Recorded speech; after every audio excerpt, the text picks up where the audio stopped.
इंसान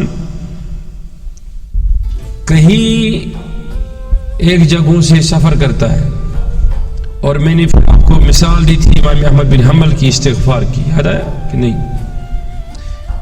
तो वो जो असफार सफ़र का जमा, जब इंसान सफ़र में चला जाता है तो उससे लगता है कि मुझे ये सफ़र ख़त्म करके मैंने ऐश करने हैं, लेकिन ज़िंदगी है ही मुसाफिर के लिए एक कश्ती की मानद। क्या समझो, उसमें सवार एक बार हुआ, उतरना तब मुमकिन है जब हम मंजिल मकसूद पर पहुंचेंगे। समझ गए मेरी बात को? उस पर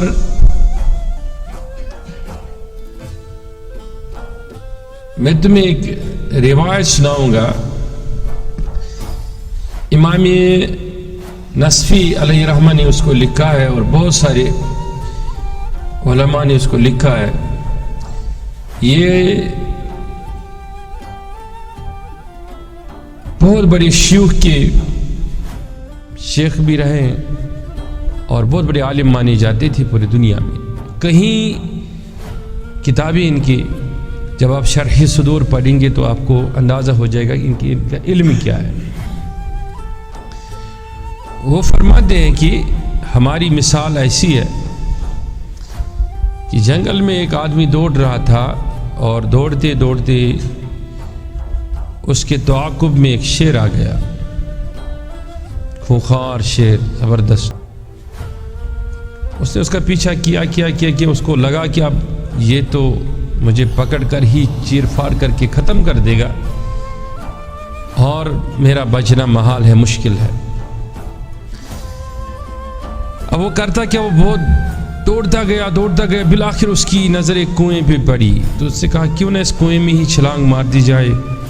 तो जो उसने इरादा उस कुएं की तरफ उतरना या छलांग का किया तो यकायक हुआ यूं कि उसे नज़र पड़ी कि नीचे एक अजदहा अपना मुंह खोला हुआ, फन फैलाया हुआ बैठा हुआ है। और अब इससे ख्याल आया कि नीचे जाऊं तो अजदहा मुझे निगल लेगा, निवाला बनाएगा, मैं उसका लुकमा बन जाऊंगा, और अगर मैं ऊपर रहा तो शेर मुझे चीर फाड़ देगा, खाएगा, मेरा खात्मा हो जाएगा। तो इसी असना में उसे एक झाड़ नजर आई, आक जानडाक। तो उसने उसको पकड़ लिया, यूं एक छोटा मोटा दरख्त था, तो उसने यूं अपनी टांगी कुएं के बीच में अपने पैर गाड़ दिए और उस झाड़ के सहारे वो खड़ा हो गया। अब वो राहत का सांस लेने लगा, कहा चलो शुक्र है खुदा का, फिलहाल तो शेर से भी बच गया और मैं अजदा से भी बच गया। लेकिन उसकी नज़र अचानक से दो प्यारे से सफ़ेद चूहों पे पड़ी।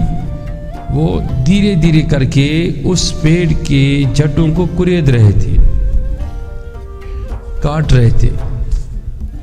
अब उसको और एक फिक्र लाग हो गई, कहा ये जब निकलेगा पेड़ तो मैं नीचे गिर जाऊंगा। एक इसे ये परेशानी है कि वो चूहे कुरेद रहे हैं जड़ उस झाड़ को और मैं गिरने वाला हूँ, ये भी परेशानी है। नीचे अजदहा अपना मुंह खोला हुआ, वो भी परेशानी है, और ऊपर शेर भी इंतज़ार में तो बैठा है। इसी असना में उसे नज़र पड़ी कि जिस पेड़ को, जिस झाड़ को उसने पकड़ा था, उस पर एक छत्ता था, वो या तो माशगंज बनान हनी बीज का। तो उसने यूँ करके जब देखा तो उसमें टपकने वाले कुछ कतरे थे शहद के। तो उसने कहा क्यों ना ये शहद में खा लूँ। अच्छा, उस शहद की कशमकश में उसको हासिल करने के लिए जो उसने तकदौ शुरू की, ये भूल ही गया नीचे अजदा भी इंतज़ार में और शेर भी है, और एक एक चूहे का एक एक वार इसके जड़ पर हो रहा है, मैं गिरने वाला हूँ, ये उसमें भूल गया। अब मुसन्निफ शरह सदूर ये फरमाता है कि लिखते हैं कि इंसान की मिसाल है, इसके पीछे मौत है शेर, और कुआं कब्र है और अजदा, और یہ جو پیٹ کے ساتھ یہ لٹکا ہوا ہے، یہ اس کی زندگی ہے، جس میں ہر روز جس کے دو پنے، دو حصے ختم ہو رہے ہیں، اور دن اور رات ہے یہ۔ اور پھر فرمایا کہ لیکن یہ کتنا بد نصیب ہے اور یہ کتنا کم ظرف ہے یہ انسان، کہ اسے خیال ہی نہیں رہا کہ نیچے اژدہا اپنا منہ کھولا ہوا بیٹھا ہے، اوپر شیر ہے، موت ہے، حقیقت دونوں چیزیں ہیں۔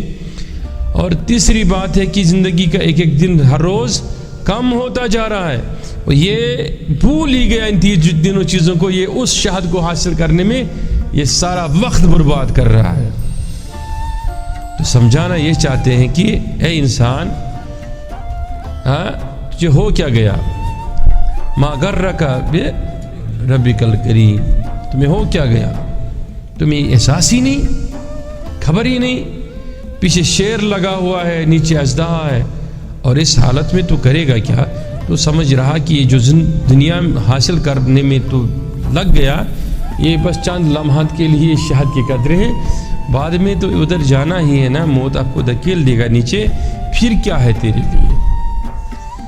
تو وہ میں بتانا چاہتا ہوں کہ یہ سارے دنیا میں ساری زندگی لوگوں کی غفلت میں ہے۔ کوئی انجینئر ہے، کوئی ڈاکٹر ہے، کوئی عمدہ سے عمدہ گھرانے سے تعلق رکھنے والا، کوئی زندگی گزارنے والا، کوئی دوڑنے والا، کوئی ریسلر، کوئی ڈاکٹر، کوئی انجینئر، کوئی ٹیوٹر، کوئی کچھ بھی ہو، لیکن یہ بھول چکا ہے اپنے موت کو۔ جب یہ مر جاتا ہے تو وہ قبر میں چلا جاتا ہے، پھر اس کا نام و نشان نہیں رہتا ہے، اس کا خاتمہ اس کی موت کے ساتھ ہی ہے۔